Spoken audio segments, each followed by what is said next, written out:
एक बार एक मुर्गी ने 10 अंडे दिए थे। वह रोज अपने लिए दाना खोजने जाती थी। एक दिन जब वह दाना खोजकर वापस आई तो वहां पर केवल 8 अंडे ही बचे थे। उसने हर जगह अपने खोए हुए अंडों को ढूंढा, लेकिन उसके अंडे नहीं मिले। वो दोबारा अपने अंडों को गिनने लगी, लेकिन उसने देखा 2 अंडे कम ही थे। मुर्गी बहुत उदास हो गई। वह मुर्गे को बताने के लिए बाड़े से बाहर गई। मुर्गा सुनकर बहुत उदास हो गया। मुर्गा और मुर्गी दोनों यह नहीं जानते थे कि उनके अंडे एक बिल्ली ने चुराए थे। उनके बाड़े के कोने में एक बिल्ली रहती थी, जो उनके अंडों के इंतजार में छिपकर बैठी रहती थी। अगले दिन जैसे ही मुर्गी दाने की तलाश में बाहर गई, वैसे ही बिल्ली बाहर आई और एक अंडा चुराकर फिर से कोने में छिप गई। बिल्ली को मुर्गी से सावधान रहना पड़ता था। वह मुर्गी के जाने पर चुपचाप अंडा चुराकर खा लेती और मुर्गी के आने से पहले ही अपनी जगह पर आकर छुप जाती।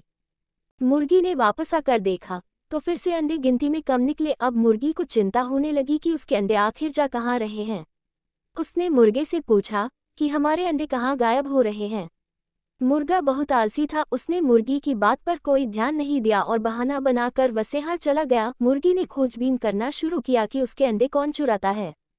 कुछ दिनों बाद उसे पता चला कि उसके बाड़े के भीतर एक बिल्ली है जो रोज उसके अंडे चुरा लेती है। अगली सुबह मुर्गी जानबूझकर दाना चुगने बाहर चली गई। मौका पाते ही बिल्ली अंदर आ गई। वह और अंडे खाना चाहती थी। उसने जैसे ही अंडा उठाया और खाने की कोशिश की, वह अंडा उसके गले में फंस गया। दरअसल मुर्गी ने अंडे की जगह संगमरमर का टुकड़ा वहां रख दिया था।